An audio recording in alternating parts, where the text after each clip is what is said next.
दोस्तों नमस्कार।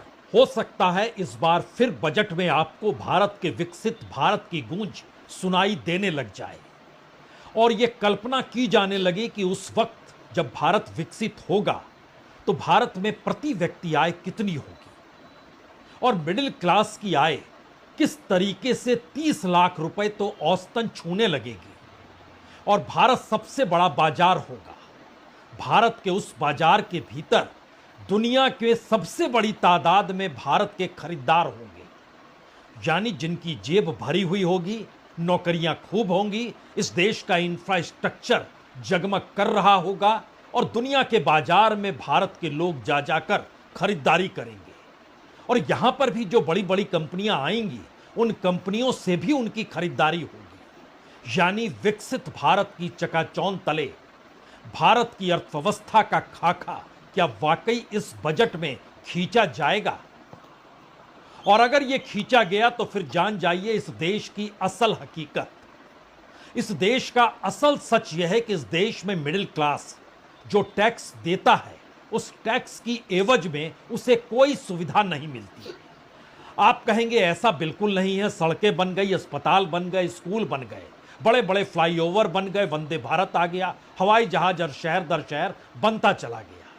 लेकिन मिडिल क्लास की आय को लेकर जो चिंतन भारत के भीतर होता है, अंतर्राष्ट्रीय तौर पर भारत के मिडिल क्लास को लेकर चिंतन होता क्या है, हमारी टीम ने निकाला कि दरअसल भारत के भीतर जिसे मिडिल क्लास कहा जाता है उसकी आय जो शहरी इलाकों में रहता है और उसका दायरा 40 से 60% तक है, उसकी जो कमाई है वो सालाना 67,000 से लेकर 76,000 तक है। 67,000 यानी 67,000 का मतलब है हर मंथ 5,583 रुपीज और मैक्सिमम जो 76,000 आ रहा है उसका मतलब है प्रति महीने 6,333। अंतर्राष्ट्रीय तौर पर दुनिया के बाजार में जो पॉवर्टी लाइन है, जो गरीबी की रेखा है, उसके दायरे में 2.15 पर पर्सन डॉलर आता है, यानी एक व्यक्ति खर्च जो करता है वो 2.15 डॉलर के हिसाब से चलता है। और उस लिहाज से अगर कन्वर्ट करते चले जाइएगा तो उसकी आय सालाना 67,000 पर आकर टिक जाएगी। यानी दुनिया की गरीबी की रेखा पर भारत का मिडिल क्लास का निचला तबका खड़ा है और इसीलिए भारत में मिडिल क्लास कई हिस्सों में विभाजित है। वह लोअर मिडिल क्लास है, वो मिडिल मिडिल क्लास है, वह मिडिल अपर क्लास है, वह अपर मिडिल क्लास है। दुनिया के दूसरे हिस्सों में इस तरीके से और इतनी बड़ी तादाद में मिडिल क्लास की तादाद आपको मिलेगी नहीं जो भारत के भीतर है। यह तो पहला सच है जो हो सकता है आपको विकसित भारत वाले बजट को लेकर अभी से डरा रहा हो। लेकिन इसका दूसरा सच यह भी है कि भारत में टैक्स पेयर के दायरे में जो पूरा तबका आता है इस देश के भीतर में, और वो टैक्स पेयर डायरेक्ट टैक्स भी कह सकते हैं और आप जीएसटी के दायरे में फंसा हुआ वह हिंदुस्तान का बहुसंख्य तबका भी है जो हर चीज को खरीदने पर जीएसटी देता है, क्योंकि इस जीएसटी की कमाई से केंद्र सरकार की योजनाएं फड़फड़ाती है, लहराती है, राज्यों को पैसा दिया जाता है। यह अलग मसला है कि इस दौर में सरकार की योजनाएं जिस तरीके से लहरा रही थी उस लहराने के दायरे में एक झटके में ये पूरे का पूरा बजट बेमानी सा होता है, क्योंकि हर बजट की उम्र सिर्फ 48 घंटे रहती है। 48 घंटे बजट का मतलब ऐसा क्यों होता है? क्योंकि वो बजट नॉन इवेंट क्यों हो जाता है, यानी उसके भीतर कुछ भी ऐसा नहीं होता है जिसको लेकर इस देश का टैक्स पेयर मिडिल क्लास राहत की गुंजाइश को भी माने, क्योंकि घोषणाएं सरकार लगातार करती रहती है। इस देश में राज्य दर राज्य चुनाव लगातार होते चले जाते हैं। राज्यों को कितना पैसा दिया जाएगा ये ऐलान और यह हिस्सेदारी बजट में नहीं होती है। चुनाव के एन वक्त पैसे का ऐलान होता है। चुनाव के साथ साथ अलग अलग तरीके से योजनाएं प्रधानमंत्री अपने अनुकूल परिस्थितियों के आसरे देखते परखते हैं। वो सोचते हैं लाल किले पर चले जाएं तो ये ऐलान कर दें, पार्लियामेंट के भीतर भाषण दे रहे हैं तो उन्हें लगता है कि अच्छा बजट को लेकर समापन भाषण है तो कुछ नया ऐलान कर दें और कुछ पुराने ऐलानों को नए तरीके से रख दिया जाए। और इतना ही नहीं, जीएसटी की बैठक तो बार बार होती है, तो जीएसटी जो पैसे की कमाई है सरकार की और जनता की जेब से निकाला हुआ पैसा है, उसका हिस्सा भी बजट में नहीं आता है। वह भी बार बार फैसला लेती चली जाती है सरकार, और जीएसटी का दायरा 5% से लेकर 40% तक के दायरे में आ चुका है। यानी इतने स्लैब हैं, 5 है, 7 है, 12 है, 18 है, 23 है, 40 है। इस देश के भीतर में बजट बचा कहां पर? पिछले बजट को लोग इसलिए याद करते हैं क्योंकि उसमें कैपिटल गेन्स टैक्स लगा दिया गया था, तो इस बार तो उसमें राहत रियायत नहीं हो सकती है। लेकिन इस दौर में एक सच हिंदुस्तान की नींव को हिला रहा है, और वो सच ये है कि बजट में दिया जाने वाला पैसा, जो जनता को कुछ भी पैसा दिया जाता है, वो चाहे सब्सिडी के तौर पर हो या कुछ योजनाओं के जरिए हो, उसके भीतर का सच पहली बार ये है कि उससे लगभग 6 गुना ज्यादा पैसा यही सरकार अपने मैनिफेस्टो और ऐलानों ऐलानों में चुनाव के वक्त हर राज्य में करती चली जाती है। यह अलग मसला है कि उसके समानांतर आप दूसरी पॉलिटिकल पार्टीज को भी जोड़ सकते हैं, ऐलान वो भी कर रही है। लेकिन यहां बात आज उस बजट और उस टैक्स और उस मिडिल क्लास की हो रही है, जिसका दबाव पहली बार इस रूप में उभर रहा है कि इस बार नहीं तो फिर बख्शेंगे नहीं। यह मैसेज बड़ा खतरनाक है इस देश के भीतर का, क्योंकि इस देश का मिडिल क्लास अगर दुनिया के मानचित्र पर पॉवर्टी लाइन के ठीक ऊपर खड़ा है, और उसे भी सरकार मिडिल क्लास कहती है, और मिडिल क्लास का ऊपरी तबका जिस लाइन पे खड़ा है वो लोअर मिडिल क्लास अंतर्राष्ट्रीय तौर पे जो लाइन कहती है उसमें खड़ा है, और उसके बाद जो अपर क्लास का और जो अपर मिडिल क्लास के बीच का गैप है वह 100 गुने से ज्यादा का अंतर है। ये असमानता अपर और अपर मिडिल क्लास के बीच है। अपर मिडिल क्लास और लोअर क्लास के बीच की असमानता भी चरम पर है, और इस देश के भीतर में लाभार्थियों की तादाद जो हर योजनाओं के साथ बढ़ती चली जाती है, उसमें भी जो दबाव उन लोगों पर होता है जिन्हें राहत रियायत इस नाम पे मिल जाती है कि कम से कम उनके इलाके में उनको जो कमाई सरकार दे रही है वो डायरेक्ट बैंक ट्रांसफर हो या अलग योजनाओं के तहत पैसा हो, उसके जरिए कम से कम उस समाज में वह जी सके। और यहीं से सवाल शुरू होता है कि भारत विकसित बनने की राह पर क्या वाकई चल पड़ा है? जिस समाज के भीतर तकरीबन 40 से 60% तबका बच्चे की पढ़ाई को लेकर फीस कैसे देगा? वो बच्चा बड़ा हो गया तो हायर एजुकेशन कैसे हासिल करेगा? हायर एजुकेशन करते वक्त उसने सोच लिया विदेश जाएंगे तो पैसा कहां से आएगा? और उसके नीचे जब आप आते चले जाएंगे तो नीचे सवाल यह भी होगा कि कार खरीदी हुई है, वॉशिंग मशीन लगाई हुई है, कंप्यूटर खरीदा हुआ है, अच्छा क्रेडिट कार्ड भी रखा हुआ है। ये सारी चीजें होते होते सरकार जो बांटती है सिलेंडर, सरकार जो भी अपनी योजनाओं के तहत देती है, उसको भी नीति आयोग ने जोड़ लिया कि आप भी अब गरीब नहीं रहे, अब आप लोअर मिडिल क्लास में आकर खड़े हो गए। यानी जो 40 और 60% का हिस्सा था सरकार की नजर में, जब सरकार इस बात का जिक्र, सरकार का मतलब यहां प्रधानमंत्री मोदी लिख लीजिए, क्योंकि प्रधानमंत्री मोदी ने कम से कम पार्लियामेंट के भीतर 3 भाषण और लाल किले से लेकर महाराष्ट्र हरियाणा चुनाव और अब शायद दिल्ली चुनाव में अभी तक जिक्र नहीं किया जो होगा कि 25 करोड़ लोगों को उन्होंने गरीबी रेखा से बाहर निकाल लिया है। यानी एक ऐसी परिस्थिति और एक ऐसा डाटा और इस तरीके की स्थिति के भीतर कि भारत के भीतर की आय ही कम कर डालो और आय उस दिशा में लाकर खड़ी कर दो जहां पर इस देश के भीतर जिन लोगों को जो भी कमाई हो रही है उसमें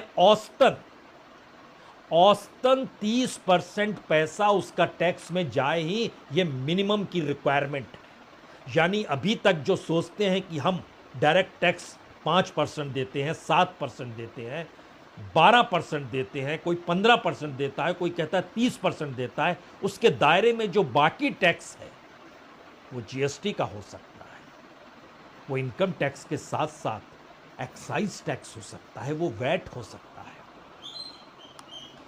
हर चीज जो आपके घर घुसती चली जा रही है वो टैक्स के दायरे में आते आते मिनिमम है 30 रुपया, 100 में से 30 रुपया आपको लौटा देना है।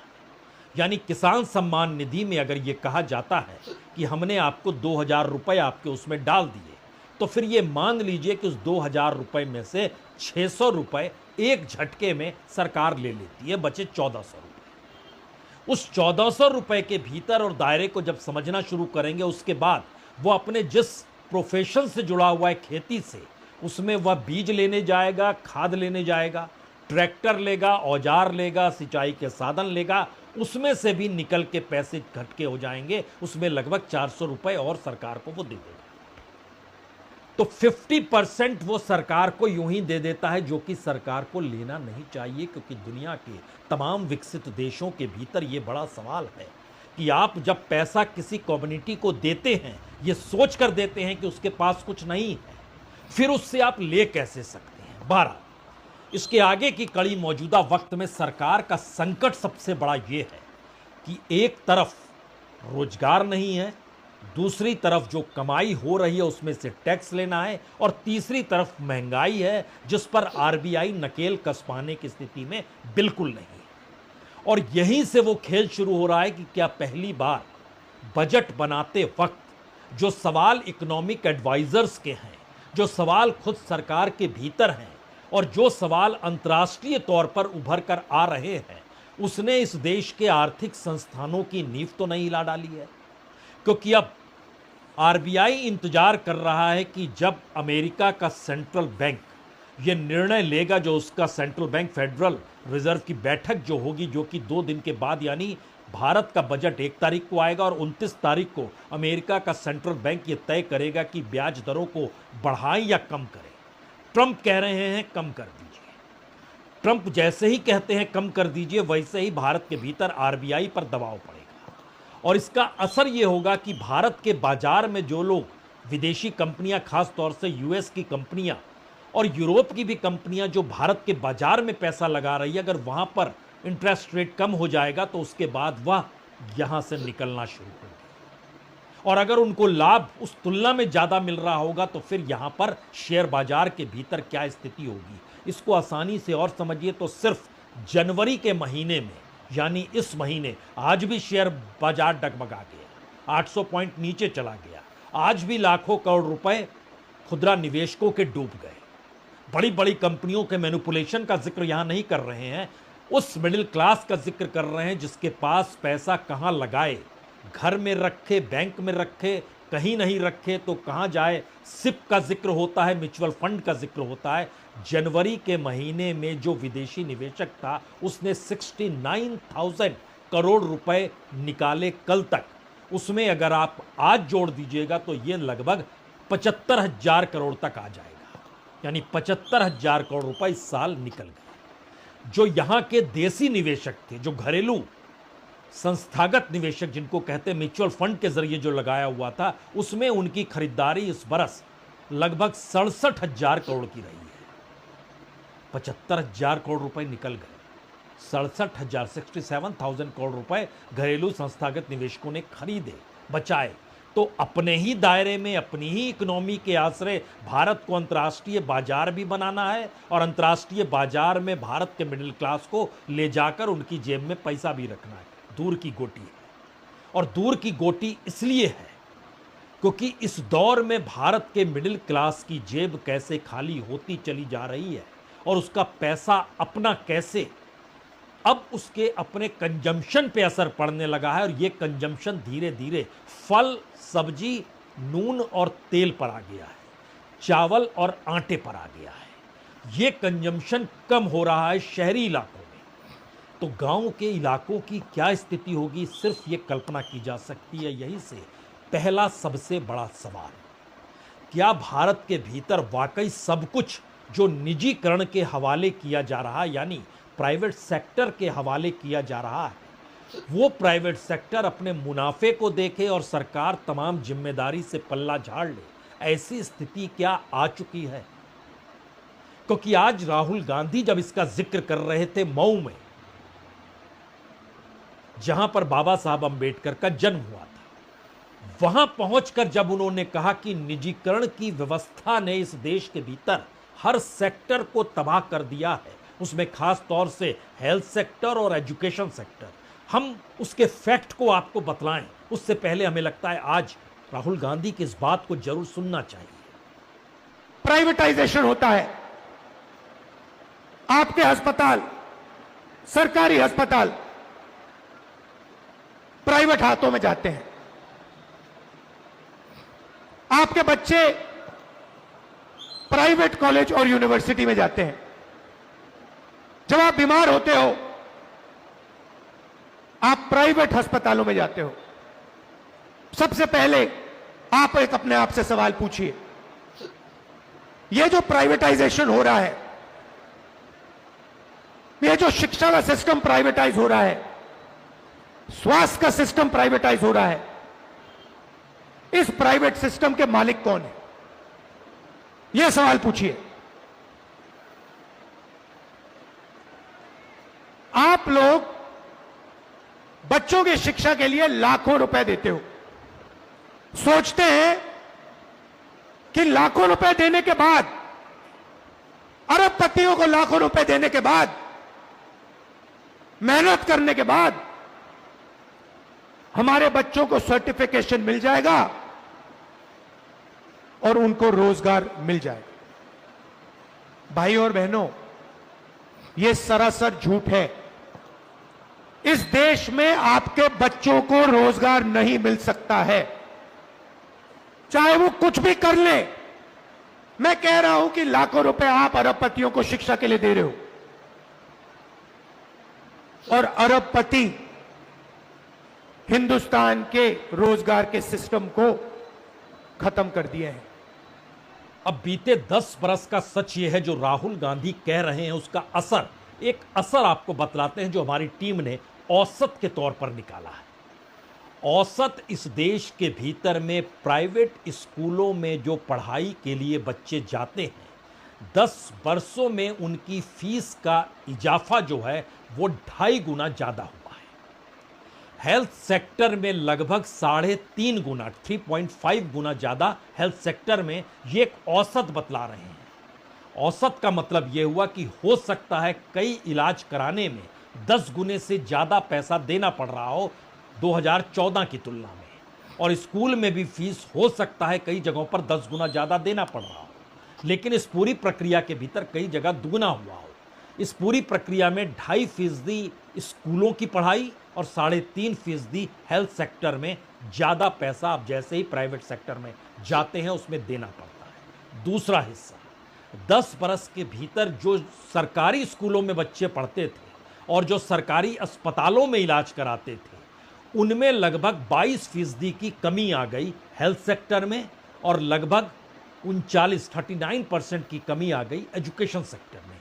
ये शिफ्ट हो गए प्राइवेट सेक्टर में, यानी इस तरफ इंफ्रास्ट्रक्चर नहीं बना जो गवर्नमेंट को बनाना था। अब इसका दूसरा हिस्सा है कि हायर एजुकेशन में जो असर पड़ा है देश के भीतर, वो लगभग 7.5 गुना ज्यादा असर पड़ा है, 7.5%। यहां तक कि आईआईटी और आईएम पर भी असर पड़ा, वहां पर भी फीस इतनी ज्यादा कर दी गई कि कल्पना के बाहर है। मौजूदा सरकार नेहरू को याद करती है बार बार, तो नेहरू को याद करते वक्त समझना होगा उन्होंने उस दौर में इस देश में मेडिकल की पढ़ाई कितनी सस्ती रखी थी, और उस दौर के बहुत सारे डॉक्टर इस दौर में जो प्रैक्टिस कर रहे होंगे, अगर उन नीतियों को याद करें तो खुद बताएंगे कि हम 5,000 रुपए में बन गए थे डॉक्टर। और ये 70s, 80s, 90s तक का हम जिक्र आपसे कर रहे हैं, जब तक इकोनॉमिक रिफॉर्म आया नहीं था और मार्केट इकोनॉमी उस लिहाज से चली नहीं थी। और अगर हायर एजुकेशन के लिए कोई बाहर जा रहा है तो 10 बरस पहले और आज की तारीख में जो फीस का अंतर आया है वो तकरीबन 4 गुना ज्यादा, और उसमें बड़ा योगदान डॉलर का भी है, यानी भारत की घटती करेंसी का भी है, उसके मूल्य का भी है। जब आप इस परिस्थिति में खड़े हो गए तब दोबारा लौटिए कि मिडिल क्लास के टैक्स की रियायत को लेकर मिडिल क्लास के भीतर गुस्सा इसलिए भी है क्योंकि आप जो पॉलिटिकली ऐलान करते चले जाते हैं और बजट बेमानी सा लगता है, क्योंकि इस दौर में जो आपका कलेक्शन है, जीएसटी और डायरेक्ट टैक्स का जो कलेक्शन है, जो एडवांस टैक्स दिया जाता है हर 3 महीने पर, जो अगले मार्च के महीने में भी दिया जाएगा, वो कलेक्शन आपके उस बजट के अनुमान से ज़्यादा आप कलेक्ट कर चुके हैं। यानी 9 महीने में ही 12 महीने का जो आपका अनुमानित था, उससे ज़्यादा आप कलेक्शन हर क्षेत्र में कर चुके हैं। वो एक्साइज हो, वो वैट हो, वो डायरेक्ट टैक्स हो, वो इनडायरेक्ट टैक्स हो। और इसके ठीक समानांतर कॉरपोरेट का कलेक्शन अनुमानित जो होता है पिछले 4-5 सालों से अनुमान के बिल्कुल अनुकूल रहता है, उसमें ज़्यादा कलेक्शन नहीं होती है। यह भी एक अजीबोगरीब परिस्थिति है। तो जिस कॉरपोरेट और प्राइवेटाइजेशन की दिशा में राहुल गांधी ध्यान देना चाहते हैं, उसमें एक बड़ा सच दिल्ली का ये चुनाव है। दिल्ली के चुनाव में अरविंद केजरीवाल ने यूं ही मिडिल क्लास का सवाल नहीं उठाया। दिल्ली भारत में वो केंद्र शासित राज्य है जहां पर सबसे बड़ी तादाद में मिडिल क्लास है। नंबर 1 पर दिल्ली है, और दिल्ली के भीतर मिडिल क्लास की जो आर्थिक परिस्थितियां हैं, उसमें प्रति व्यक्ति आय 4.5 लाख से ज़्यादा है। जो भारत के भीतर आय 1-1.25 लाख के भीतर में आती है औसत प्रति व्यक्ति आय, वो 4 गुना ज़्यादा दिल्ली में। उसके बावजूद भी मिडिल क्लास के ऊपर के जो सवाल हैं, उसके दायरे में यहाँ के डॉक्टर्स हैं, यहाँ के एजुकेशनिस्ट हैं, यहाँ के वकील हैं, यहाँ का वो हर तबका है जो आप सोच रहे हैं। उसके दायरे में व्यापारियों को भी ले आइए, छोटे व्यापारियों की एक लंबी कतार है।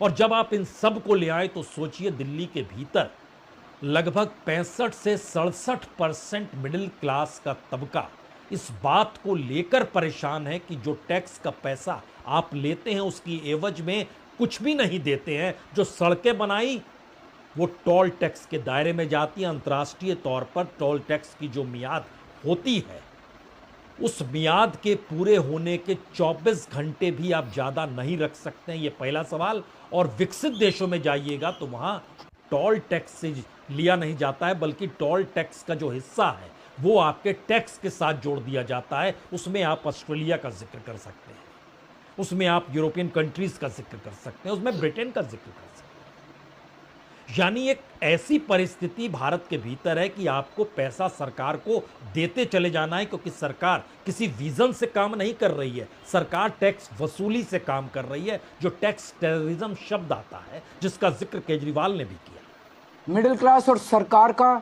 एक बड़ा अजीब रिश्ता है।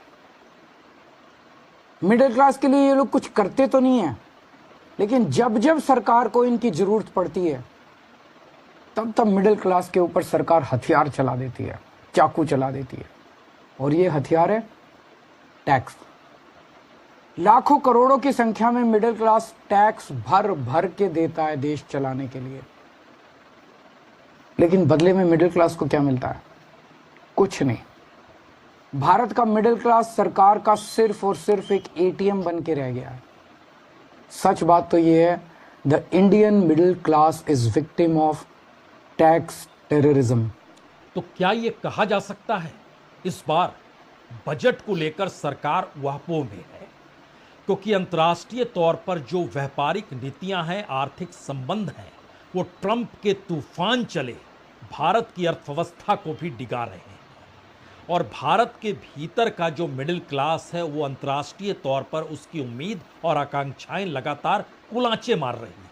और 5 ट्रिलियन, 10 ट्रिलियन, विकसित भारत, ये तमाम सपने इस दौर में प्रधानमंत्री मोदी ने ही दिखाए हैं।